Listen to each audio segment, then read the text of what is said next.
간의 통상 마찰의 문제가 만약에 이제 그 교역 관계가 아니고 앞에서 두 분께서도 말씀하셨는데 뭐 중국이 부상하려고 하는 그런 것을 막기 위한 전략적 미국의 선택, 그다음에 외교적 문제라면 사실 이런 분석이 필요 없습니다. 그거는 그렇게 된다면은 뭐 밑도 끝도 없이 길어질 거고요. 그러면은 미국과 중국도 공멸할 거고 한국 경제도 분명히 이제 엄청난 피해를 입을 건데 제가 발표하는 거는 그냥 통상 관계 최근에 미국과 중국이나 그 부분에만 맞춰서 설명을 좀 드리면 뭐 지적재산권 이런 문제 말고요. 상품 교역에 있어서 미국이 중국에 대해서 최근에 하고 있는 행동들이 그렇게 근거가 없지는 않다. 왜냐하면 이제 그 미국이 중국에 대한 적자 규모가 2017년 규모 기준으로 이제 3,700억 달러인데 미국 전체 적자가 이제 5,600억 달러입니다. 3분의 2가 이제 중국으로부터 적자가 나오는 거죠. 그래서 이런 부분들은 앞에서 설명을 드렸고요. 지금 1차, 2차, 3차 해서 한 절반 정도씩, 다만 이제 중국은 미국에 대한 수출 규모가 작기 때문에 한 3분의 2까지 들어가 있는데 나머지 부분에 대해서는 아직 얘기가 없죠. 이제 길어지면 미국의 중국에 대한 관세 조치한 나머지 2,700억, 그 다음에 중국이 미국에 대한 나머지 500억, 요 정도까지도 들어갈 수 있을 것 같고요. 다만 이제 미국이 중국에 대한 3차 조치는 일단 10%까지, 예. 그래서 25%를 원래 계획을 했는데 그건 좀 뭐 연기를 하고 있는 그런 상황입니다. 협상 중이고요.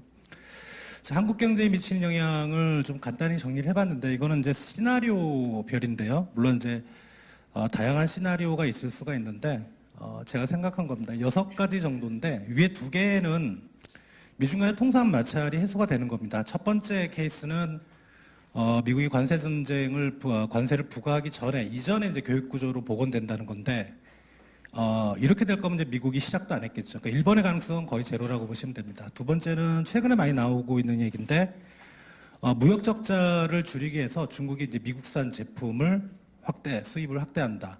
이게 이제 많이 나오고 있는 얘기고요.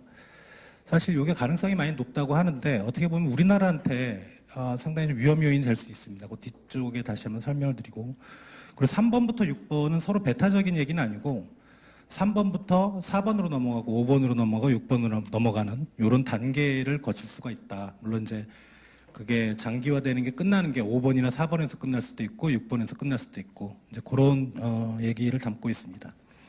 자, 두 번째 이제 중국의 대미 수입이 크게 늘어난다. 이게 가장 좀 현실성이 있어 보입니다. 그 나왔던 언론 기사나 USTR 설명을 보면 중국이 이제 미국산 제품을 많이 사겠다.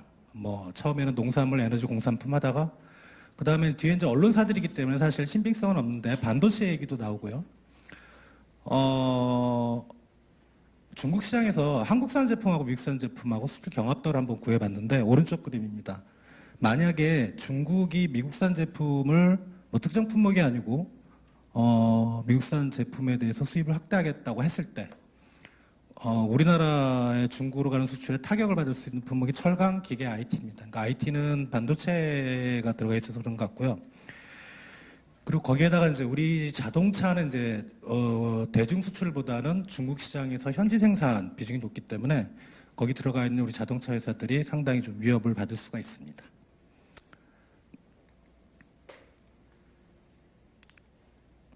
자, 세 번째는 이제 미중 간의 교육 경로상의 우회 수출이라고 그러죠. 요거는 이제 이전에 많이 나왔던 얘기들인데 왜냐하면 우리가 왼쪽 그림 보시면 중국으로 중간재 수출 비중이 상당히 높습니다. 우리나라 전체 수출의 한 80%가 중국 중간재 수출인데 이게 이제 중국에서 미국으로 하는 제품에 체화돼서 미국으로 수출되는 케이스인데 생각보다는 직관적으로는 상당히 높을 것 같은데 데이터로 확인해 보면 많이 잡아야 5%.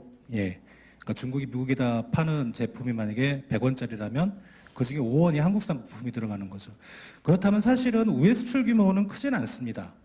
그런 경로를 해서 쭉 구해보면 오른쪽 보시면 중국의 대미 수출 감소가 뭐 5에서 한 10% 정도 밴드 사이를 잡더라고 하더라도 우리나라 대중 수출 감소는 저것 때문에 발생하는 거는 한 0.8%, 많이 잡아야 한 2%. 그러니까 우리나라 전체 수출 중에 한 4분의 1이 중국 수출이라 그러면 우리나라 전체 수출에 많이 잡아야 0.5%밖에 감소를 안 한다는 거죠.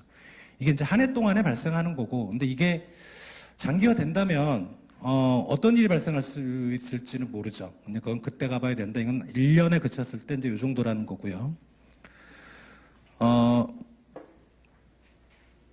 네 번째는 이제 중국 수출 산업 자체 움직임 때문에 생기는 문제인데, 최근에 이제 위안화 환율 보면은 2018년 6월부터 해서 그다음에 작년 말까지 위안화가 약세를 보였습니다. 이게 중국 경제가 불안해서 환율 시장이 변동한 건지, 아니면 중국 정부가 인위적으로 개입을 했는지 모르겠지만, 그것 때문에 이제 위안, 달러, 원위안 이런 것들이 이제 많이 움직였는데, 최근에는 이제 좀 소폭 올라온 모습이고요.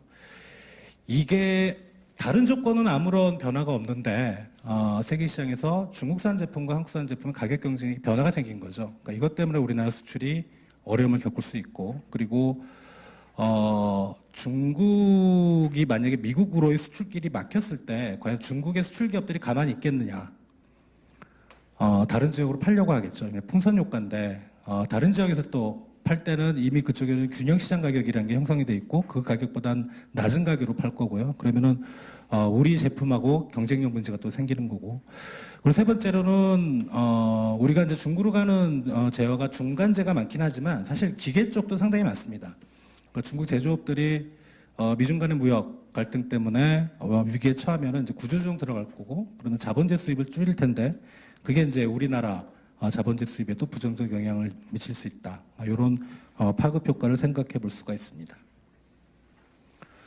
자, 다섯 번째는 이런 효과들이 모여서 최근에 이제 중국 경제 경착륙 얘기가 나오는데, 사실 미중 간의 무역 분쟁 때문에 중국 경제가 경착륙 이슈로 번지는 건 아니고, 최근에 중국 경제 자체가 좀 문제가 있습니다. 과거와는 달리. 그러니까 성장률이 갑자기 떨어지는 거는 물론이고요.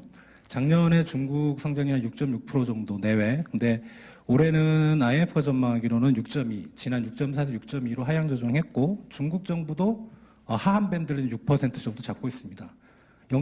최대한 0.6%포인트가 1년 사이에 이제 떨어지는 건데, 이게 단순히 미중 무역 갈등은 아니었다는 게, 왜냐하면 왼쪽 그림 보시면 내수 경제 지표인데요. 투자하고 소비가 증가율이 상당히 떨어지고 있고, 오른쪽에 수출하고 수입이 작년 말쯤에 갑자기 증가율을 떨어지고 그다음 감소세로 전환됐지만 그 이전까지 좋았습니다. 이 부분이 과연 그 미중 무역 갈등일까? 그건 좀 아니라는 생각이 들거든요. 그러니까 미중 무역 분쟁에 따른 관세 인상 조치는 작년 하반기부터 유효했는데 수출은 좋았다. 그러니까 이런 부분이 좀 마음에 걸리고요. 중국 경제가 가지고 있는 이제 가장 큰 문제는 다들 아실 것 같아요. 이제 기업 부채. 이게 이제 세 마리 회색 코뿔소라고 하는 건데, 중국의 기업 부채 GDP 비율이 한 168%인데, 선진국이나 신흥국 통틀어서 이 정도 168%로 올라 있는 국가는 없습니다. 사실 이 지표만 딱 보면 중국이 지금 경제이익에 빠져도 전혀 이상하지 않습니다. 그리고 이제 두 번째는 이제 중국의 부동산 버블, 그리고 중국이 이제 그림자 금융이라 그래서 중국 금융당국이 컨트롤할 수 있는 그런 금융시장이 많이 커졌는데, 이게 최근엔 62%까지 올라갔는데요. 근데 한국도 제가 알기로는 한 100%, 네덜란드가 800인가 400인가 되고, 그러니까 선진국들은 상당히 높습니다. 근데 62%가 왜 문제가 되냐?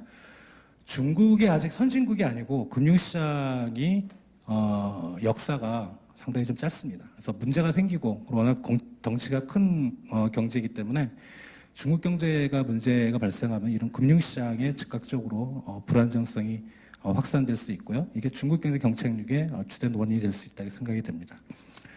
중국이 만약에 경착륙에 빠졌을 때 한국은 어떤 타격을 받는가는 간단합니다. 이건 이제 경기 선행지수의 그 동조성이 강하다는 얘기고요. 다른 것보다 이거죠. 이제 우리나라 수출의 26.8%가 중국으로 갑니다. 직접적인 수출만 얘기를 해서. 간접적인 것까지 포함하면 30에서 35%가 사실은 중국향이라고 보시면 되는데, 오른쪽에 이제 중국의 전체 수출 증가율과 우리나라 대중 수출 증가율 보면은 물론 군데군데 방향성의 차이는 있지만 대충 비슷하게 움직입니다. 그러니까 중국의 수출 경기가 안 좋고 중국의 경제가 안 좋을 때는 우리나라 수출이 최근에 이제 한 3개월 연속 대중 수출이 마이너스가 된 것처럼 이런 영향을 받고 있는 것 같고요. 그리고 우리나라 제조업 누적 투자에 2000년 이후 한 40%가 중국에 묶여 있고, 우리나라 경상수지 흑자의 절반이 사실은 중국에서 나옵니다. 그리고 중국의 금융시장에 대한 우리나라 노출도가 한 13에서 14% 정도 잡고 있고, 그러니까 중국 경제가 만약에 어려워지면 왼쪽에 이제 중국의 경제 성장률 보시는데 중국 자체적인 위기는 사실은 천안문 사태 때밖에 없었습니다. 저건 이제 경제적 위기는 아니고, 근데 글로벌 금융이나 오일 쇼크 때 이렇게 크게 떨어졌는데 저 정도 떨어지는 효과가 있을 건가? 이제 중국의 최근에 경제 문제가 상당히 좀 심각해진 것 같고요. 중국이 작년에 6.6에서 올해 이제 만약 6%까지 떨어진다면 뭐 연구기관에 따라 차이는 있지만 0.6 정도 떨어지는데요. 저희 한국 경제 성장은 저희들 한 0.3 정도 영향을 받는 걸로 보고 있습니다. 저희 연구원 기준으로 올해 성장률 2.5인데요. 만약에 그거는 이제 중국 경제 경착륙을 감안 안 하고 감안한다면 2.1까지 한 2.2까지 떨어지는 걸로 그렇게 조정이 될 수 있습니다. 자, 마지막으로 이제 이거는 가능성은 그렇게 높진 않은데 생각하고 싶지 않은 그런 시나리오인데 글로벌 경제 얘기죠. 그러니까 IMF 총재가 이런 그 연쇄 벽두부터 이렇게 부정적인 얘기를 했던 건 제 기억으로는 없었던 것 같아요. 그러니까 4대 먹구름, 4가지 먹구름을 얘기했는데 그 중에 2개가 이제 중국과 관련이 있습니다. 중국의 경착륙, 성장 둔화하고 그다음 미중의 무역 분쟁. 이게 만약에 이제 전반적으로 글로벌 경제에 영향을 미친다면 어떤 일이 발생할까를 좀 짧게 설명을 드리면 일단 IMF의 시각이 변화가 생겼습니다. 작년 4월 달에 전망했을 때 그 경제 성장률을 보면은 꼭대기가 올해죠. 3.9%였는데 이게 이제 10월을 거치면서 올해 1월 걸로 보면 꼭대기가 2017년으로 바뀌었습니다. 그 사이에 세계 경제에 특별한 이슈가 없었고 딱 한 가지가 있었죠. 그러니까 미중 관세 전쟁. 그러니까 그 영향으로 세계 경제의 꼭대기가 바뀌었고요. 이거대로라면 올해 그리고 내년 세계 경제는 내리막길을 걸을 걸로 생각이 되고 그리고 이미 세계 경제는 꼭대기를 쳤다 이렇게 생각이 됩니다. 이거는 IMF 분석인데요. 이번에 미중 관세 부과 조치하고 그다음에 무역 확장법 232조 자동차 알루미늄 철강에 대해서 계획했던 대로 미국이 관세를 부과할 때 당장 이제 올해 미국 성장률 0.6%포인트 정도가 하락할 가능성이 있고 중국은 1%포인트. 세계 전체적으로 봐도 한 0.25 정도 성장률이 떨어진다는 그런 분석이 있습니다.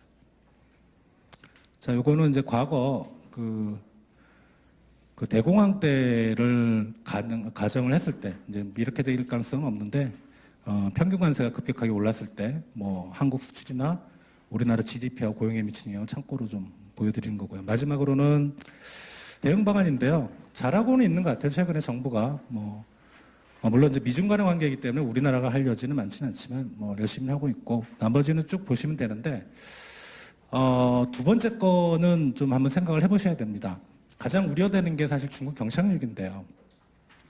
최근에 중국이 미국과의 통상 협상이나 그다음에 최근에 경기 대응책 보면 상당히 좀 당황하고 있다는 얘기 그런 생각이 좀 듭니다. 이번에 물론 이제 사람에 따라서 평가는 틀리겠지만 전인대에서도 중국의 재정적자 GDP 비율을 작년 2.6에서 2.86 올렸다고 하면서 경기 부양책을 쓰고 있다 이렇게 얘기를 하는데 2016년과 17년 재정적자 GDP 비율 목표치가 3%입니다. 그리고 실제로는 3.6, 3.7까지 나왔어요. 실제치는. 그러니까 중국이 경기 부양책을 제대로 못 쓸 만한 그런 중요한 요인이 중국 내에 존재하고 있고요. 그리고 그게 이제 4조 위안이라는 게 2008년 금융위기를 우리가 생각을 하시는데 그때와 10년이 지난 지금의 중국 정부가 과연 중국 경제를 컨트롤할 수 있을까?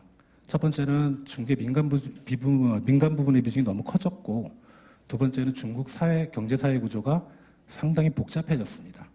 그러니까 중국 정부가 이번에는 컨트롤 잘해서 경착륙에 안 빠지면 좋긴 한데 가능성은 그때보다 지금이 훨씬 높아져 있다 이렇게 생각이 됩니다. 예산 발표를 마치겠습니다.